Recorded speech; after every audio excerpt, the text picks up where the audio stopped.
Когда-то предкам Ильчин Адзинба, как и многим другим абхазам, пришлось оставить историческую родину. С тех пор прошло более 100 лет. Из поколения в поколение в семье девушки неустанно прививали любовь к родному краю и языку.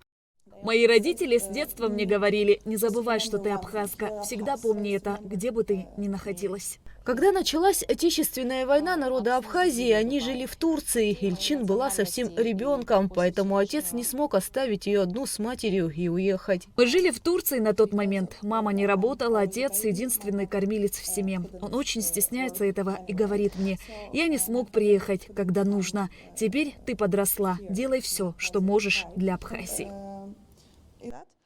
Ильчин Адзинба со школьной скамьи была активна в лоббировании интересов Абхазии в Турции. Затем, получив кандидатскую степень, она решила, что главное направление – это защита прав народа. Сегодня Ильчин Адзинба – доцент Турецкого университета, специалист по международным отношениям.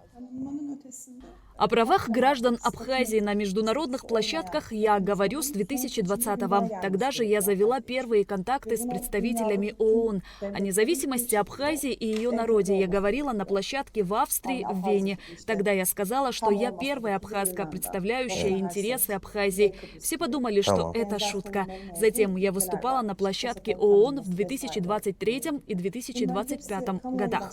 В 2025 на площадке ООН наша соотечественница из диаспоры озвучила ряд ключевых проблем, касающихся прав граждан Абхазии и международной изоляции страны, а также призвала государства, членов ООН, искать практические пути решения проблемы непризнания абхазских документов. После и даже до выступления представители грузинской стороны оказывали давление на девушку, преследовали ее, а затем она подверглась кибератаке.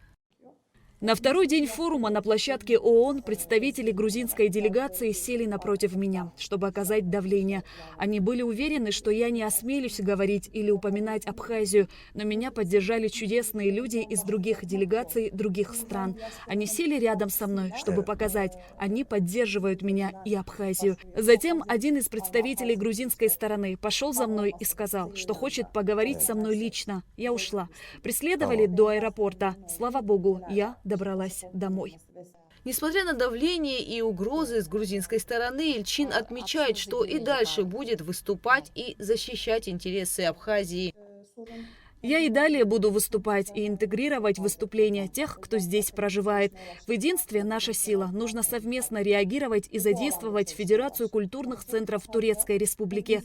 Хочу подчеркнуть, что абхазская дипломатия изолирована, и чтобы выйти из этой изоляции, нужно выступать в культурном, спортивном и других направлениях. Сегодня в Абхазии есть много хороших молодых дипломатов.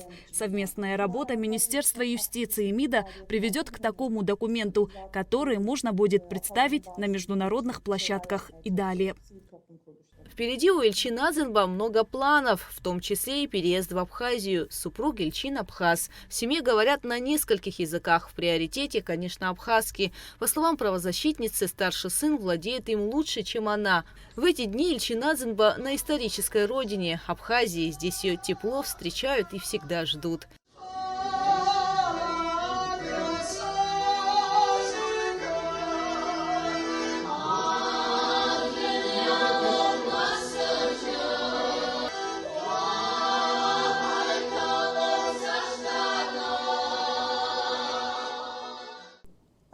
Да, вчера в Гудаутах я была очень рада, я была шокирована, я стеснялась, хотя я привыкла выступать перед публикой большой, но в данном случае было очень сложно говорить, я забыла, что я хотела сказать. Мне было очень приятно и прям вот от души затронула эта встреча. Теперь, по словам абхазской правозащитницы, она чувствует еще большую поддержку и ответственность за свою деятельность, а Абхазия всегда в ее душе и сердце. Гугуца Вардания, Рамо Камки, Абхазское телевидение.